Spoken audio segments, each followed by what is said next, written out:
GK spirituals பார்வையாளர்களுக்கு எனது பணிவான தெளிவு குருவின் திருமேனி காண்டல் தெளிவு பிரணாமம் சத்தம் தெளிவு வார்த்தைகள் தெளிவு குரு ஒரு சிந்தித்தார். இந்த பகுதியில் நம்ம திருவண்ணாமலையில் வாழ்ந்த ஒரு அற்புதமான சித்தர், அங்கேயே ஜீவசமாதி அடைஞ்ச ஒரு மகான், அவரை பற்றி தான் பார்க்க போகிறோம். அவர் பேர் குகை நமசிவாயர். அவர் கர்நாடக மாநிலத்தை சேர்ந்த மல்லிகார்ஜுனம் பகுதியில் பிறந்தவர். அங்கே சிவ குடும்பங்கள் வசிச்சுட்டு வருது. அந்த சிவ குடும்பங்களுக்கு மொத்தமாகவே சேர்த்து லிங்காயத்துகள் பரம்பரைன்னு ஒரு பேர் இருக்கு. அந்த லிங்காயத்துகள் பரம்பரையை பேரை கொண்ட ஒரு சிவ குடும்பத்தில் தான் இவர் பிறக்கிறார். வீர சைவ மரபை சேர்ந்தவர். அவங்களுடைய வழக்கப்படி ஒரு சிவனுடைய பெயரையே வைக்கிறாங்க. அதனால நமசிவா என்ற பெயர் சொல்லி அவர் வளர்ந்து வர்றார். அவருக்கு சைவத்து மேல தீராத பற்றும் சிவன் மேல ஒரு சொல்லணும்னா அன்பும் இருந்த காரணத்தினால அவர் தவ வாழ்க்கையை மேற்கொள்ள நினைக்கிறாரு. அவர் சிறு வயதிலிருந்தே அதை நோக்கி வளர்றாரு. ஒரு கட்டத்துல அங்கிருந்து பெயர்ச்சியாகி ஆந்திர மாநிலத்தில் உள்ள ஸ்ரீசைலம், மிகப்பெரிய சிவஸ்தலம் அது, அந்த ஸ்ரீசைலம் பகுதிக்கு குடிபுகிறார். அங்க சிவானந்த தேசிகர் அவரை குருவா ஏத்துக்கிட்டு அங்க வந்து வாழ்ந்து வர்றாரு.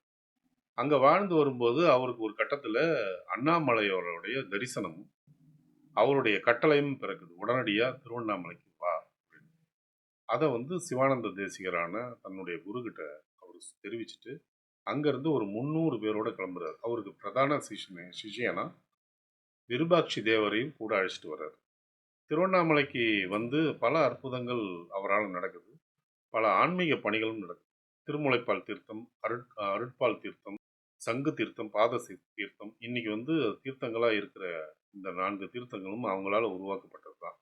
அங்க இருக்கிற குளங்கள்ல உள்ள நீரை எடுத்து அண்ணாமலையாருக்கு அபிஷேகம் பண்றது அவங்க வழக்கமா வச்சிருந்தாங்க.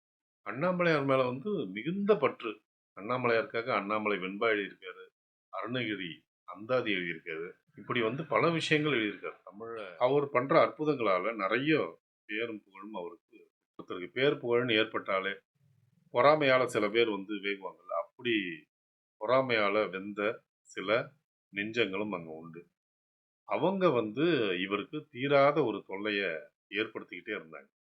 இவர் மேல பொறாமம் கொண்ட கும்பல் இவருடைய பேரை எப்பதான் கெடுக்கிறதுன்னு ஒரு காலத்தை வந்து பார்த்துக்கிட்டே இருந்தவங்க அடிக்கடி அதுக்கான செயல்களையும் செஞ்சுக்கிட்டே இருந்தாங்க. இந்த சூழல்ல தான் ஒரு ஆட்டு இடையன், ரொம்ப கஷ்டப்படுற, வறுமையில பசியில உழல்ற ஒரு ஆட்டு இடையன், அவன் குடும்பமும் அவனுக்கும் வறுமையில உழலுது.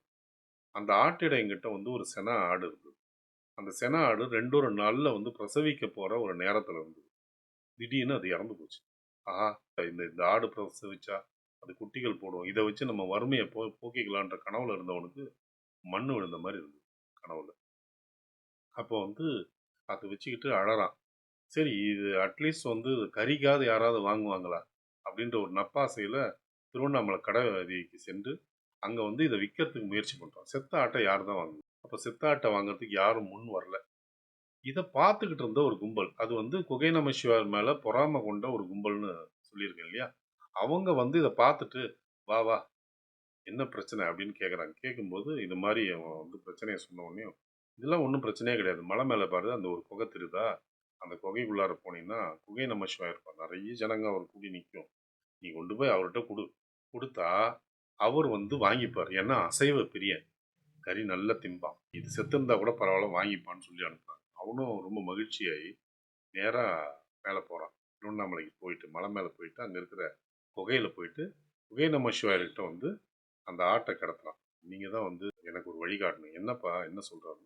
இந்த மாதிரி வந்து இந்த ஆடு செத்து போச்சு, நான் இதை வச்சு என்னுடைய வறுமையை போக்கிக்கலாம்னு நினைச்சேன், முடியல. ஆனா இந்த செத்த ஆட்டை நீங்க வாங்கிப்பீங்கன்னு கீழே இருக்கிறவங்க சொன்னாங்க. ஏன்னா நீங்க அசைவ பிரியர் சாமி, அதனால நீங்க வந்து வாங்கிப்பீங்க கறிக்காக அப்படின்னு வந்து சொன்னாங்க. அதுக்காக நான் வாங்கிட்டு வந்தேன், எனக்கு ஏதாவது முடிஞ்ச உதவியை செய்யுங்க காசு கொடுத்து அப்படின்னு அவன் சொன்ன உடனே அவர் சிரிக்கிறார். ஓ, கீழே இருக்கிற யாரோ நமக்கு ஆகாதவங்க வந்து இவங்க வந்து ஒரு பிளான் பண்ணி நம்மளை அமைச்சிருக்காங்க ஒரு புரிஞ்சுக்கிறாரு. புரிஞ்ச உடனே, அப்பா என்கிட்ட காசு இல்லை, நாளைக்கு நீ வா, உனக்கு நான் காசு தரேன்னு சொல்லி அவனை திருப்தியாக அனுப்பிச்சி வச்சிடுறாரு. கீழே வரான் அந்த ஆட்டிடையன். கீழே வந்தா அந்த பொறாம கொண்ட அந்த கும்பல் என்ன சொன்னார் என்ன சொன்னான்னு கேட்குது. அப்போ என்ன சொன்னான்னு கேட்கும்போது அவர் வந்து அவர் சொன்ன பதில் சொன்ன உடனே அவங்க நம்மட்டு சரி போல, வா வா நாளைக்கு நல்லாவே கொடுப்பாரு அப்படின்னு சொல்லி அனுப்பிச்சிடுறாங்க. காலையில் அவர் சொன்னது போல நேரா போய் அவருடைய குகையில போய் நிக்கும்போது, இவனுக்கு அதிர்ச்சியா இருக்கு. இதுக்கு மேல என்ன நடந்ததுன்றத நம்ம அடுத்த பகுதியில பார்ப்போம். அண்ணாமலையானுக்கு அரோகரா.